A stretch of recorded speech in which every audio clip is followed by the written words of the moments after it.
For electronica, you need a lot of effects-based stuff, soundscapes and things like that to really sit in there in the mix and create a very dreamlike quality and groove-type quality. You're usually not playing dry over that kind of thing. So I've gravitated more and more towards currently Line 6 gear, because you can program everything you need at the touch of a button, and it just switches to every sound. They've got a new one out now called Pod X3 that's actually 2 amps in one. So it's basically virtual independent AB amps, and it's all in this little pedal board. I just put it in my bag and take it on the plane.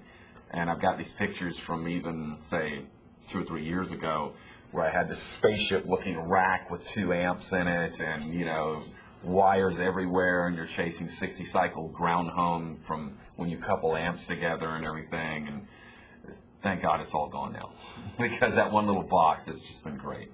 That and Les Paul guitars are what I'm using right now. They have that big, beefy sound that that really stacks well against you know, sawtooth synths and Nord leads and things like that, where it's easy for them to get swallowed up in that kind of music, which is, I think, why you don't hear it often, because it's very difficult to make that ensemble work with the white noise that goes on.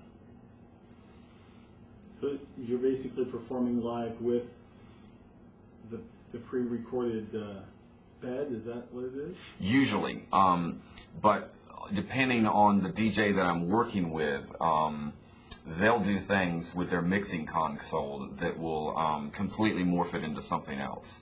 So, you know, they may take a 4-minute track and they're, you know, sampling it and then cutting it up in Ableton or something, Ableton Live, and then completely rearranging the whole thing as it goes. And, you know, we've worked out cue points and so forth, but the way that they'll do envelope filters or lengthened bills or stuff like that, it's very,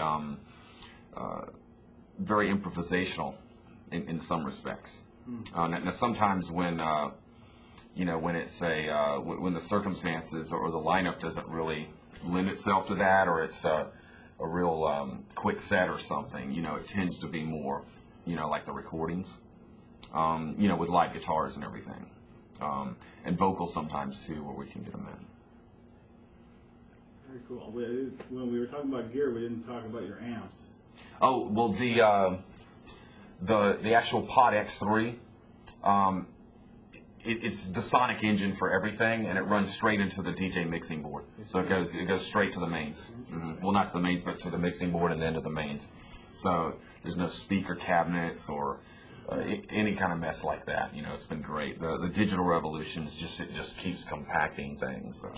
So studio's the same way. I mean, I had studio partners a few years ago, and racks of analog gear and everything, and I still use some of that in preamps and stuff, but it's all in a Macintosh G5 now.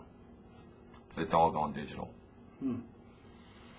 And every year you're like, okay, well, they're never going to nail this sound, and they'll never get it to sound exactly like, you know, the old Roland Jupiter 8, and then next year the virtual synth comes out, or, you know, the compressor model comes out of you know, one of those old compressors, you know, that you're really coveted or something. You're like, oh, wow, they stepped that up this year, you know, and it keeps getting better and better, and you miss the old stuff in some ways, but then you can't beat the convenience, so it's kind of a trade-off. I still go back and listen to vinyl records sometime, though. They sound the best. Me too.